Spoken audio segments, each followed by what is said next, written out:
Augusta here from the new face of finance. We continue with our mortgage series. Click on the circular eye in the corner to reference all the videos that we are discussing in this one. On the next video, we answer the question, how does a mortgage lender see my debt when I am applying for a mortgage? Many thought leaders out there suggest that if you want to become a successful entrepreneur, the best thing is to look at yourself as a brand. In a similar way, in order to have a successful long-term ability to gain mortgages, you need to start looking at yourself as a company. This video compares you to a company.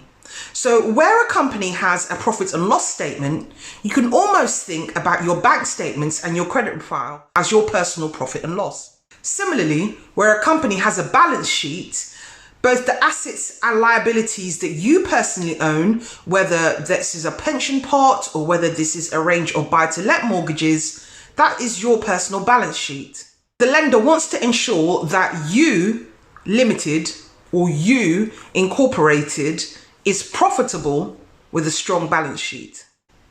In fact, lenders prefer lending money to people who don't really need it, or who can definitely demonstrate that they can pay it back.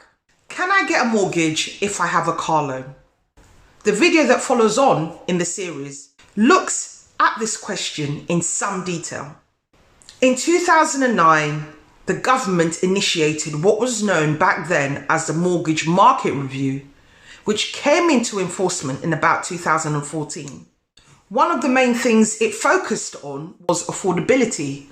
The 2008 crisis was thought to have been caused by the fact that there were all these subprime mortgages out there. These are actually bad loans, people who were giving mortgages even though they could not afford them. Some of you will remember back then when you were able to get 100% mortgages and you could self-certify, write down on a piece of paper, yeah, I earn X amount. You were never really called to verify this amount and could often get lending off the back of this. Affordability remains at the center of borrowing, especially on a residential basis. And therefore, if you have a car loan, credit cards, store cards, all of these things will impact your ability to borrow. And so the reality is, if you want to maximize your borrowing, particularly on your first residential purchase, it might make sense to have as little unsecured borrowing as possible when you make that application. The term mortgage prisoners is used to describe people who have a mortgage but find it difficult to switch lenders for any number of reasons, particularly to gain a better rate. The way that banks were lending prior to the 2008 crisis created a particular breed of mortgage prisoners. These were people who had interest-only residential mortgages, and so as they came up to retirement, the question was what to do with these mortgages, because the capital wasn't being repaid and would need to be repaid for the lender to release its title and for that individual to hold the house or flat free and clear. Now, if you have amassed a lot of equity in your property, that's fine. You just sell the property and release the change. But what are the options available to you if that has not happened? If this is something that you need to know more about, either subscribe, don't forget the notification bell so that you'll always be alerted once I upload a new video, comment below and I shall make another video going into a bit more detail. Alternatively, why not get in touch for a no obligation discussion about your circumstances and the options available to you. You can make contact through Twitter, Facebook, email, or Instagram. Do mortgage lenders want to see what you have borrowed in the past?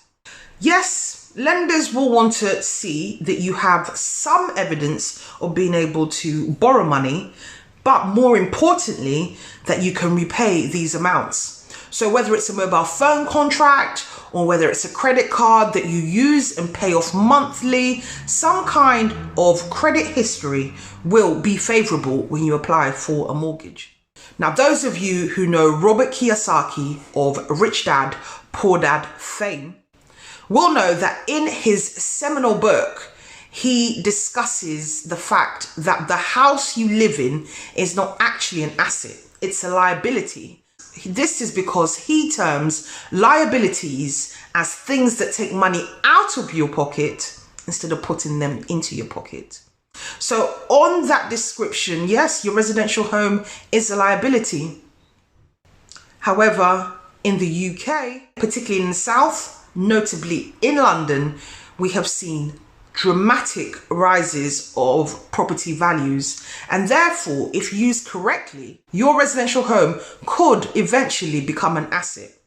Whether that's through you over time using the equity to purchase further buy-to-lets, turning the actual property into a buy-to-let, or remortgaging it using a product that will allow you to do for, then renting it out to receive rent, or even taking advantage of the government's rent-a-room scheme, which allows you to claim relief on a room that you may have rented out to a lodger over the course of the year. What if I have a mortgage outside the UK? Now, circumstances will be different on a case-by-case basis. However, the simple answer is this. If you have a mortgage outside of the UK, it doesn't show up anywhere on your credit report. When you pass away, the government will be concerned about your worldwide assets, but at the point of applying for a mortgage, it's very difficult and very costly for a lender to be able to confirm all the borrowing and assets that you have globally. How do you decide on the best term for your mortgage? Again, this is a discussion that we can spend quite a lot of time looking into, but this video essentially explores the implication of having a 25-year term versus a 40-year term on a residential repayment mortgage. However, there is so much more that can be said on this topic. If you have any particular questions, don't forget to subscribe, ring that notification bell, like, and share this video. Thanks for watching. See you next time.